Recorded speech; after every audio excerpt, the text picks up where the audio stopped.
नमस्कार। राजस्थान भगवती क्लासेज में आपका हार्दिक स्वागत है।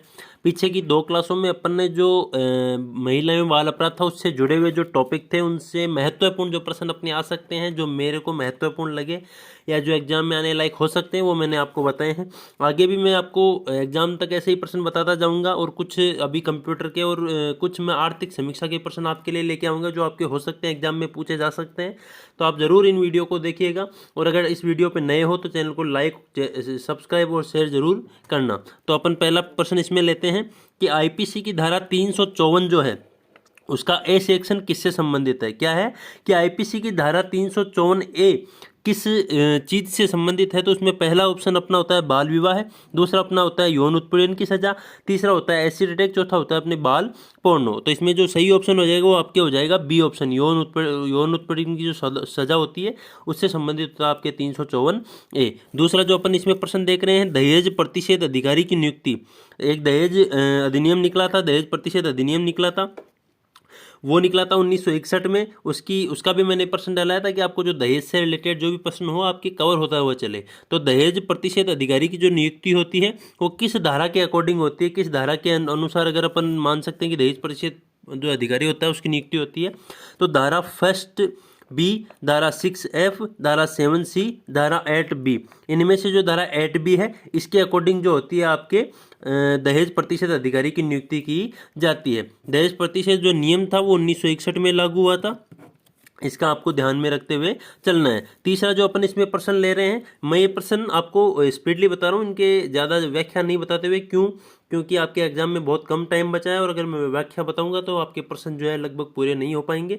जो मैंने 100 जो क्वेश्चनों का एक लक्ष्य लिया है कि 100 क्वेश्चन आपको बताऊंगा, जिनमें से मेरे हिसाब से लगभग क्वेश्चन आ जाने चाहिए। तो अपने अगला जो बता रहा हूँ, दहेज का अर्थ किस धारा में बताया गया। तीसरा जो प्रश्न है अपना कि दहेज का अर्थ, दहेज प्रतिषेध जो अधिकारी होता है वो 8B धारा से रिलेटेड होता है। और अगला प्रश्न है दहेज का अर्थ किस धारा में बताया गया है। तो दहेज का जो अर्थ है वो धारा 2, आईपीसी की धारा जो 2 होती है उसमें दहेज के अर्थ को, दहेज की परिभाषा को क्या किया है, समझाया गया है। अगला जो प्रश्न अपन देखते हैं, चौथा प्रश्न, इसमें राज्य सरकार द्वारा या राजस्थान सरकार द्वारा सती रोकथाम अधिनियम को किस वर्ष लागू किया गया था, कौन से वर्ष में इसको लागू किया गया था। तो इसका आंसर जो है आपको बताना है कि जो राजस्थान सरकार द्वारा सती रोकथाम अधिनियम जो था उसको किस वर्ष लागू किया गया था। ये जिस प्रश्न है आपको इसका आंसर बताना है। बाकी मैं कमेंट में नीचे आपके इसका आंसर जो है वीडियो के लगभग 6-7 घंटे बाद में डाल दूंगा ताकि आप इसका आंसर बता पाओ। राजस्थान सरकार द्वारा सती रोकथाम अधिनियम को किस वर्ष लागू किया गया, इसका आंसर जो है आपको बताना है। अगला जो प्रश्न है अपना, दुष्कर्म के लिए फांसी में, दुष्कर्म अगर किसी बंदे के द्वारा, किसी व्यक्ति के द्वारा अगर दुष्कर्म कर दिया जाए, ऐसा ही कोई कुकृत्य कर दिया जाए उसके द्वारा, तो उसको फांसी की सज़ा दी जाती है। उसमें राजस्थान का कौन सा स्थान है। अगर कोई व्यक्ति के द्वारा दुष्कर्म किया जाए, उसको सज़ा सुनाई जाए, उसमें जो है राजस्थान उसमें अगर फांसी दी जाए तो उसमें राजस्थान का कौन सा स्थान आता है। मतलब कि दुष्कर्म के लिए सज़ा के रूप में फांसी हो, इस हिसाब से राजस्थान कौन से स्थान पे आ रहा है। तो राजस्थान जो है इस हिसाब से दूसरे स्थान पे आप अपने आ रहा है। तो दुष्कर्म अगर किसी व्यक्ति ने कर दिया है तो उसकी सजा के रूप में उसको फांसी की सजा हो, ऐसी सजा सुनाने वाला राजस्थान कौन से स्थान, राज्य जो है कौन से स्थान पे आ रहा है। तो दूसरा ऐसे राज्य है जो दुष्कर्म जो अपने दोषी होता है उसको फांसी की सजा इसमें दी जाती है।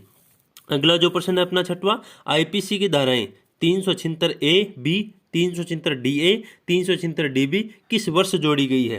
तो ये जो धाराएं हैं 376AB, 376DA, 376DB, ये 2018 में अपने जोड़ी गई है। आईपीसी की 3 धाराएं जो है 2018 में आपके जोड़ी गई है। तो इनको भी आपको पूरी तरीके से ध्यान में रखते हुए चलना है। अगला जो लास्ट प्रश्न अपन इसमें ले रहे हैं कि दहेज प्रतिषेध अधिनियम 1961 कब लागू किया गया था, जो कि मैंने आपके ऊपर भी बात की है। दहेज प्रतिषेध अधिनियम 1961 जो है 1 जुलाई 1961 को आपके लागू कर दिया गया था। तो मैंने 7 प्रश्न आपके लिए, सभी प्रश्न इंपॉर्टेंट है, तो सभी को आपको आराम से देखना है, समझना है। और अगर कुछ आपको लगे कि इसमें कुछ त्रुटि हो सकती है तो आप इसे ज़रूर सुधारने की कोशिश मेरे को कमेंट करके बताएं, मैं ज़रूर इसको सुधार करने की कोशिश करूंगा। तो आईपीसी की धाराएं मैंने बता दी। 1 जुलाई 1961 को दहेज प्रतिषेध अधिनियम जो है लागू कर दिया गया था। और किसी दुष्कर्म जो दोषी होता है उसको फांसी की सज़ा सुनाने वाला राजस्थान इंडिया में कौन सा राज्य स्थान रखता है। तो इसमें दूसरा स्थान जो है राजस्थान अपने रखता है कि किसी दुष्कर्म जो दोषी होता है उसको फांसी की सजा हो, ऐसा प्रावधान लाने वाला राजस्थान का कौन सा राज्य है? दूसरा राज्य है। राजस्थान सरकार द्वारा सती रोकथाम अधिनियम को लागू किया गया, ये प्रश्न जो आपको बताना है, इसका उत्तर जो आपको बताना है। दहेज का अर्थ किस धारा में दिया गया है? तो दूसरी जो धारा है आईपीसी की धारा 2 में इसका अर्थ दिया गया है। दहेज प्रतिषेध अधिकारी को जो है 8B के अकॉर्डिंग आपको नियुक्ति दी जाती है। आईपीसी की धारा 354 किससे संबंधित है? तो यौन उत्पीड़न की सजा से संबंधित है। तो ये सभी मैंने प्रश्न बताए, इंपॉर्टेंट प्रश्न हो सकते हैं, आप सभी का ध्यान रखना। अगर वीडियो पसंद आए तो लाइक शेयर कमेंट और चैनल को सब्सक्राइब जरूर करें।